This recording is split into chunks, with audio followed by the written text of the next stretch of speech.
¿Qué sería para ti la dignidad? Bueno, la dignidad, igual que cualquier otro concepto, es una palabra que se Ujú, puede volver un concepto que de alguna forma hace que imaginemos de ciertas formas el mundo. Y la palabra dignidad ha sido distintos conceptos a través de la historia, o ni siquiera a través de la historia, como depende de quién lo diga y desde dónde. ujú, Hay dignidades clasistas, hay dignidades de los reyes, hay dignidades plebeyas, hay pobre pero digno. La palabra dignidad es una palabra que se ha ujú, usado muchísimo, no es una palabra, eh, no es una palabra en sí misma que dé garantías de nada, igual que las palabras libertad o provida o sea, son palabras que suenan bonito mm, y que eso las vuelve muy peligrosas porque mm, como suenan bonitas, como la ternura, por ejemplo, a veces se usan y no se piensan. Entonces yo, a propósito del estallido social en Chile del 2019, estallido social, revuelta, misterio, no sé cómo llamarlo a esta altura, ujú, em, que para mí fue un antes y un después un poco en mi vida, para bien y para mal, em, apareció muy fuertemente la palabra dignidad. Además, yo ya traía esa palabra porque alguna vez David Epstein nos dijo, ustedes usan la palabra dignidad, que no es lo mismo que dignity en inglés, como que en Latinoamérica nos dijo algo suena distinto con la dignidad, la palabra dignidad tiene un peso como popular, histórico, tiene otra cosa.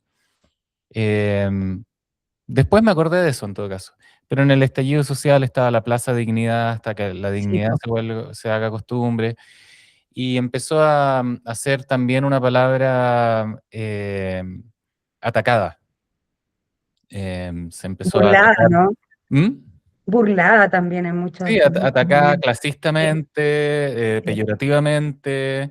Lo digo en el libro, como la dignidad, como mm, remedando una cuestión súper clasista de formas de hablar o de fonéticas, ¿sí? Vinculadas a formas clasistas de referirse a la gente. mm, Em, y entonces yo agarro la palabra dignidad y digo, ok, entonces hay que llenarla de contenido, hay que llenarla de significado, hay que conceptualizarla, hay que contar historias de lo que la dignidad podría llegar a ser, y entonces empiezo a escribir el libro.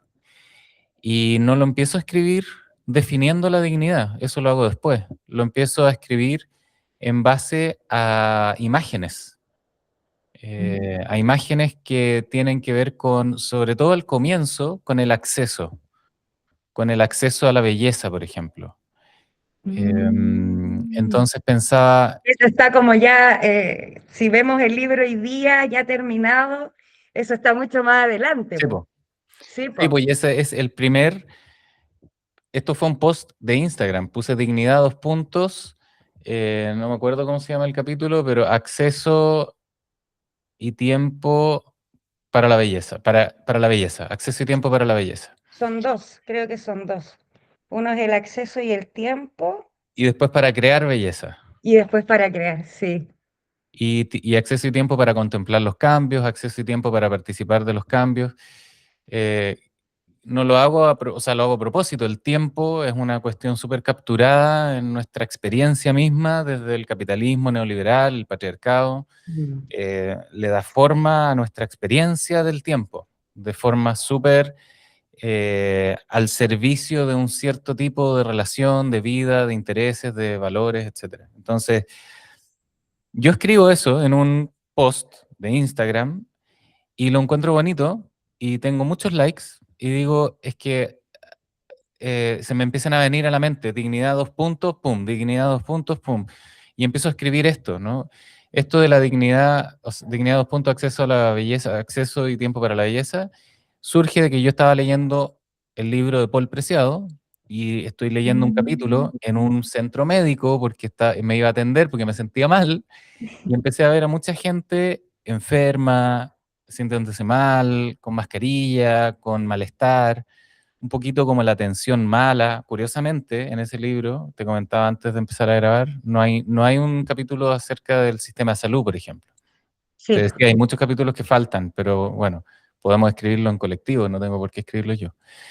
Em, y, y sentí tal nivel de belleza en el texto de Paul, de Preciado, que dije, "Oh, o sea, ¿cómo estar aquí en un lugar tan feo y estar experimentando esta belleza tan de experiencia, no es intelectual, es como de imágenes, de otra cosa?". mm, Entonces, así surge el libro.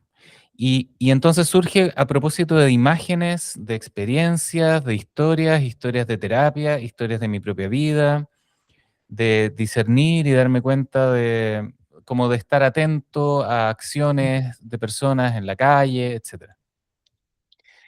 Y entonces la dignidad, para responder tu pregunta, me empiezo a dar cuenta que la dignidad tengo que definirla de alguna forma. Entonces, que lo que era transversal en todo el libro era que se pone como una, como base, como columna vertebral, la afirmación de que no hay ningún ser que valga menos que otro. Y esa mm, es una afirmación que, lo digo en el libro, me da un poco de vergüenza estar diciendo algo tan fundamental y básico, pero mm, lamentablemente esta afirmación es radical en el contexto político, social, discursivo, etcétera, en el que vivimos, porque mm, el mundo y las instituciones hay una maquinaria enorme de construcción de identidades precarias, de construcción de binarios, hombre-mujer, blanco-negro, inmigrante, cuerpo nacional, documentado, indocumentado, adulto, niñez, niñe o niño, niña, sí, etcétera, un largo, etcétera. Y entonces digo eso, la dignidad habla de el valor de la existencia de los seres que somos parte de la creación de la vida, ¿sí? Esa frase fundamental y básica viene a declararle el rechazo absoluto al sistema petrosexo-racial, digo yo en el libro a propósito de Preciado, pero es como patriarco mm, colonial, ¿no? Patriarco colonial, cisgénero, heterosexual, letrado, blanco, europeo, imperio, etcétera. Todo eso que sabemos de como quienes tienen tantas plataformas para construir verdades, enunciados de verdad. Y, y entonces digo, entonces el opuesto a la dignidad no es la indignidad, porque no existe la indignidad, ¿sí? Sino que la indignación, que es una acción. El mm, opuesto a la dignidad entonces sería la indignación, sería el acto de reclamar mi dignidad que está siendo avasallada. Y esto no lo digo en el libro, que a propósito del concepto de dignificar, ese concepto no calza en esta versión de dignidad, no calzaría, porque si, si, si la existencia, los seres de la existencia, los seres vivos, mamíferos, insectos, aguas, etcétera, tienen un valor en sí mismo por el solo hecho de existir, o sea, no valen menos que otros seres, ¿sí? Y aquí no estoy en contra de la cadena alimentaria o alimenticia, no tiene que ver con las formas de sobrevivencia, no tiene que ver con eso, tiene que ver con que para mí un animal no vale menos que un humano, por ejemplo, ¿no? sí, Así de simple. Eh, y entonces yo no lo puedo dignificar. Lo que yo puedo hacer es honrar su dignidad, reconocerla, celebrarla, respetarla, cuidarla, abrazarla, etcétera, o abusar transgredir su dignidad en base a prácticas abusivas. Tengo esas dos mm, opciones. Pero el ser, la persona, en este caso, si nos vamos al ser humano, la persona no deja de ser digna, ¿se entiende? Sino que vio su dignidad transgredida. Y entonces la indignación es el acto primario como fundacional de reclamo de ese valor, de reclamar la valía. ¿no? Mm. De vuelta.